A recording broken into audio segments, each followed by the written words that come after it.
CVM Live, the evening edition, or 90-minute news program. Of course, now we go to our major stories in detail. We begin our major stories with nomination day activities. Southeast St. Mary, the main victory target for both political parties, went ahead with much fanfare this afternoon as both candidates turned up at the designated centres. Here is CVM Live's Wayne Walker with that story.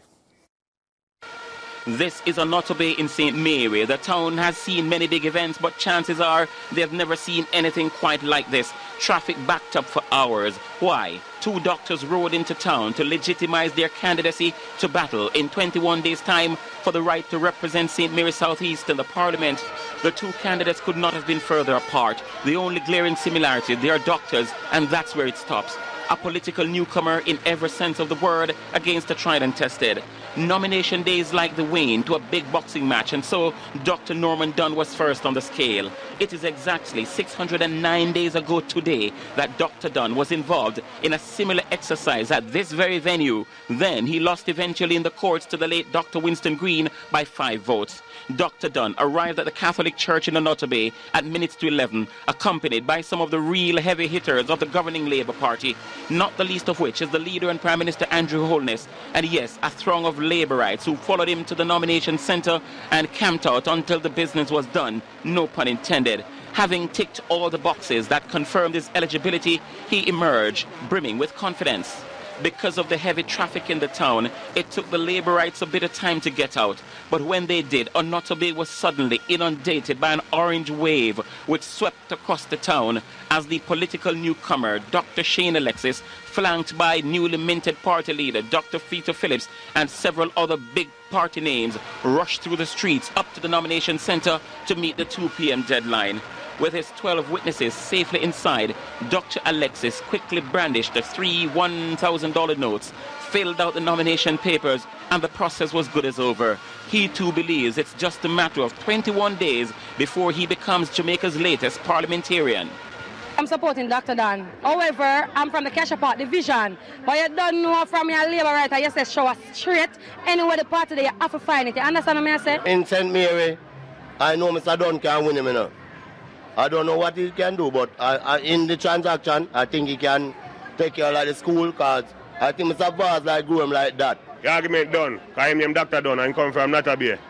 The next candidate, I don't think nobody in Onoto Bay knows that candidate. Doctors Shane Alexis and Norman Dunn, they came into this town today and they literally took it over and they raised the temperature a few notches. Now, if today is anything to go by, then October 30 can't come quickly enough. It's going to be a real dogfight all the way to Gordon House. From South East St. Mary, Wayne Walker on behalf of Kirk Hall and Ashley and Foster for CVM Live. A parliamentary first-time and a repeat challenger are now set to seek votes in the constituency long held by former PNP President and Prime Minister Portia Simpson Miller. The PNP's Dr. Angela Brown-Burke and the JLP's Victor Hyde formalized their candidacies for what has been a safe PNP seat. Irvin Forbes was there. First to be nominated in Southwest St. Andrew was the PNP's Dr. Angela Brown-Burke. We are witnessing a great day in history today. Noticeably, her predecessor in the seat, former Prime Minister Portia Simpson Miller, was not there. We could not be here today if it were not for the former Member of Parliament, who has been a tower of strength throughout all of this and who has laid a foundation on which I am now going to build. So again, to her, we also say a million thanks. So she's unable to be here? She's not going to be here today. It is a campaign, you know. What happens in a campaign is that you schedule the big hitters, you know. And so the schedule is there and it's made up. As you would know, she has also been doing her own contribution in Southeast St. Mary as well. Also not there, Audrey Smith-Facey, the other councillor who vied with Dr. Brown-Burke for the constituency. We were told she is overseas. Dr. Brown-Burke will be challenged by 3-time contender, the JLP's Victor Hyde. Again, he believes he has a chance, as he reflected on how Southwest St. Andrew used to vote before the PNP gained its vice grip. JLP constituency years ago, and because of the sad things earlier on in the 70s, what is lost, where people lose their lives, lose their homes, there's a lot of things, and it's heartrending. And now is the time for it to come back home. Is this an exercise in futility? We don't put up candidates for that. No. We're here to represent the people, and that is what he's here for. This is not about. No. As I said to you, this election is not about any promises. It's only one person make promises, and it's God. Anything you say you're doing for the people, that's what you are doing. It's not only me alone at work, me and them together. Simple as that. In the last general election in this constituency, the voter turnout was 47%. Of that number, the PNP won 92%. One of the challenges for Dr. Brownberg will be to see what margin she secures, even though this will be just a by-election. Whatever my speculations are, I've learned to keep those to myself until election day. Irvin Forbes, CVM Live.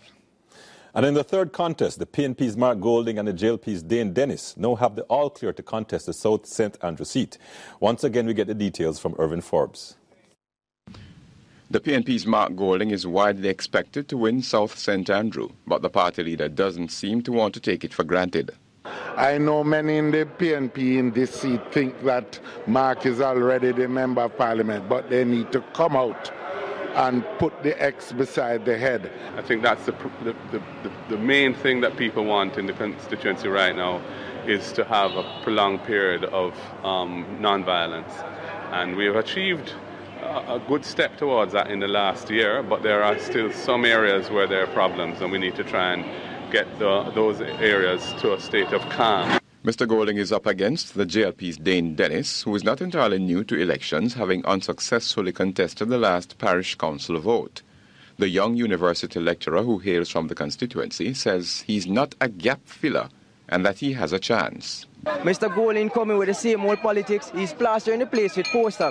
So I'm wondering if he's a poster boy, because obviously he don't know the issues of the area. The issues are not pasting posters all about the place, but to represent the people, because the people need jobs, the people need proper housing, infrastructure development. These are the issues, and Mr. Golding, he's doing pretty good in infrastructure in that pasting up his posters. The constituency of St. Andrew South in the distance is not very different from Southwest in terms of voter turnout in the last general election, 48%. And of that number, 87% supported the PNP. Now, two new candidates, they'll want to see what's the best they can do. Irvin Forbes, CVM Live.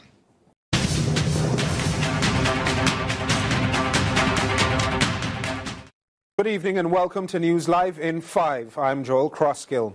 One man was shot and killed during a confrontation with the police along Marcus Garvey Drive yesterday. Dead is 23-year-old Canardo English, also known as Sheldon of Majesty Gardens, Kingston 11. Information reaching CVM Live is that about 1:50 p.m. on Sunday, English was attempting to rob an individual when police approached, when he allegedly opened fire at them.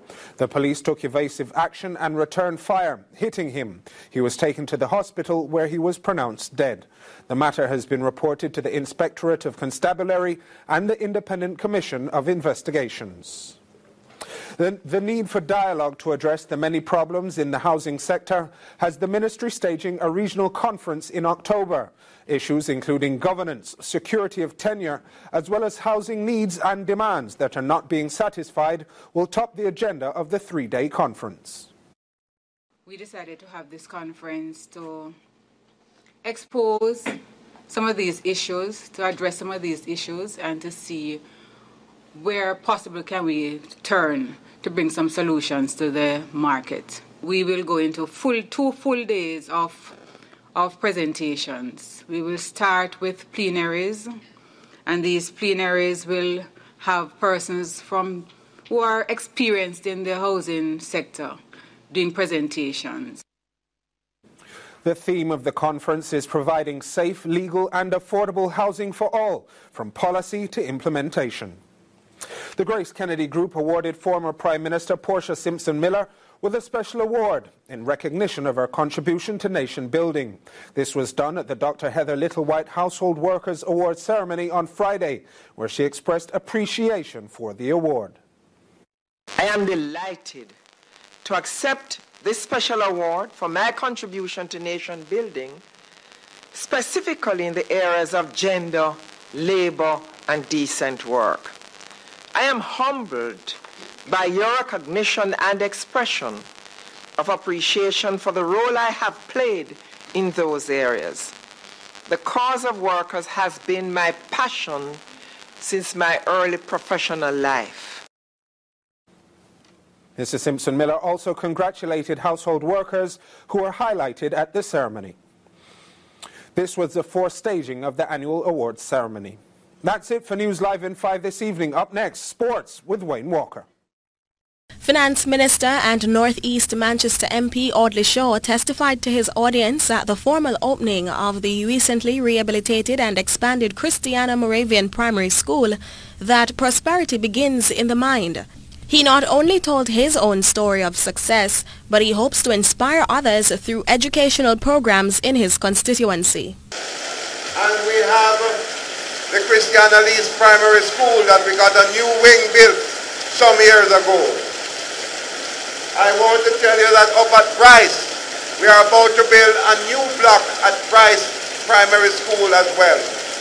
And most importantly, Principal Wallace, it is now my plan, which I will repeat once again, that I'm going to cut out the shift system at the Christiana High School. Cut it out.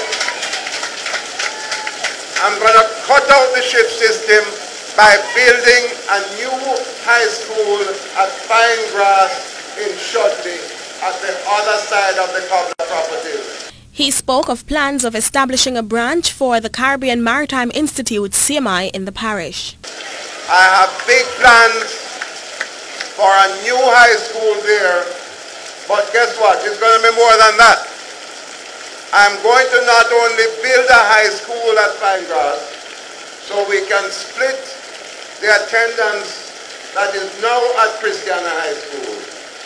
In addition to that, I'm going to create a whole education complex at Fine Grass because I'm now in discussions with the Caribbean Maritime University to put a branch of the Maritime University right here in Northeast Manchester.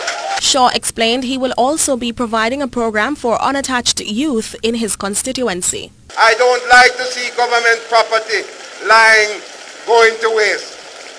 We are going to establish a new Heart Academy up at Sedberg where we can train our young people, let them get more and more skills. I have just restarted the program at Homewood Technical High School, a program for unattached young people, where we are bringing them in at Homewood now. 140 students are now enrolled there, where we are giving them introduction to various subjects because they left school without any skill and without adequate academic training.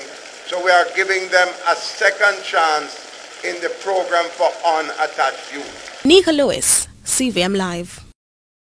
The murder case involving dancehall entertainer Desmond Ballantyne, more popularly known as Ninja Man, which was scheduled to start today in the Supreme Court, failed to get underway. The court was engaged in another murder trial, and the Director of Public Prosecutions said all will be in place for the 80-year-old case to begin next Tuesday. Ninja Man is jointly charged with his son Janelle and Dennis Clayton for the killing of Ricardo Johnson, popularly known as Trooper, in March 2009. A fourth accused, Seymour Samuels, has since died. Ninja Man was arrested in 2009 and remained in custody for 3 years before he was offered bail. Still on the court scene, Doreen Dow, the St. Thomas woman seen in a video beating her daughter, is scheduled to appear in the St. Thomas Parish Court on Wednesday. The Jamaica Constabulary Force Corporate Communications Unit had sent a press release last week stating Dow would be in court today, but that was an error, as new matters are mentioned on Wednesdays in that court. Dow is charged with cruelty to a child and she's out on bail. Jamaica has been selected to coordinate the United Nations World Tourism Organization Working Group to formulate an action plan for the recovery of Caribbean states affected by the recent hurricanes. More in this report by Nicoy Wilson. Recent hurricanes Irma and Maria ravaged many island states in the Caribbean, thereby bringing many of their tourism activities to a halt.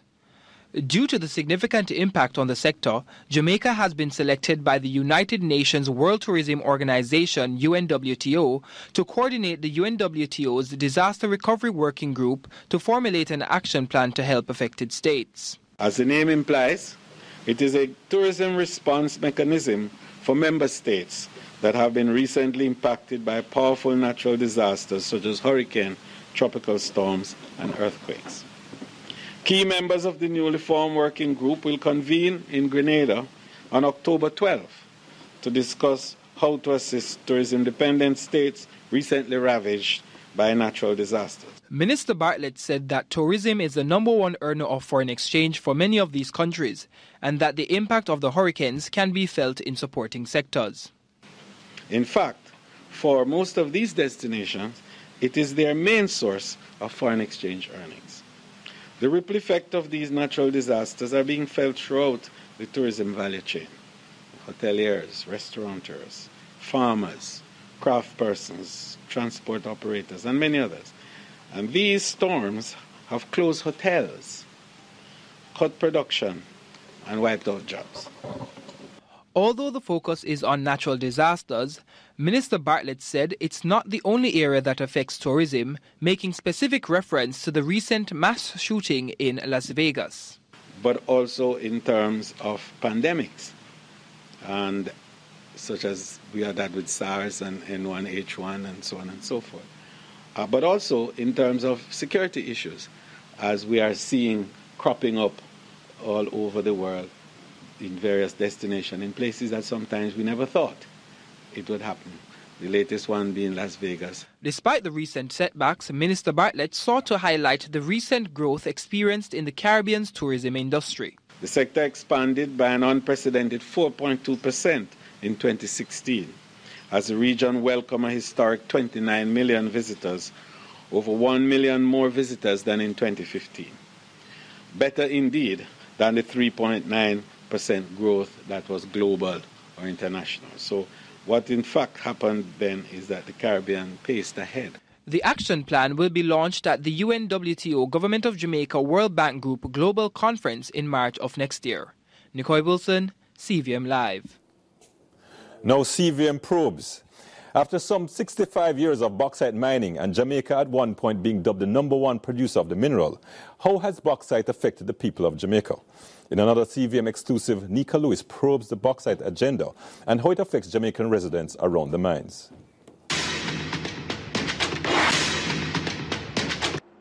June 5, 1952, Jamaica exported its first bauxite ore through North American company Reynolds. By 1957, Jamaica became the world's largest producer of bauxite. But at what cost? We spoke to one of several central Jamaica residents who sold lands to the bauxite company and had to struggle to get his fair share in compensation. People are going around telling them, they had people going around telling government to take the land from them, they don't do this and that. And pay the gross, give them money first, but and give. Take them from the good land, just put them in the back bush. And I can't say nothing like that happened to our place. And while after several years he was able to redeem his exchanged lands and money, scores of residents have still not received full compensation for their acres of lands. We asked attorney and former Manchester MP John Jr. why. And I'm facing a number of cases where the traditional landholding pattern in Jamaica makes it very difficult for some families to claim the agreed price for lands because there is a difficulty in proving title. Even with the introduction of the Land Administration and Management Program LAMP, providing hundreds with titles, many are still without land titles. But was displacing these families and forcing some into strange lands worth it? The government put your dig. They just come to Jamaica, they got to sell the backside. And they just come and they do after that, and you have to go on the backside before you get into the chilling at home. Like on the backside it's the red earth.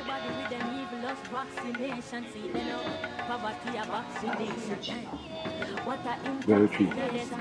Coupled with the health implications and other issues surrounding destruction of prime lands, was discovering bauxite worth it for those seemingly biting the dust from bauxite mining? I will be a plan for bauxite Jamaica. All the beautiful properties that turn into more room. All about beautiful, beautiful properties.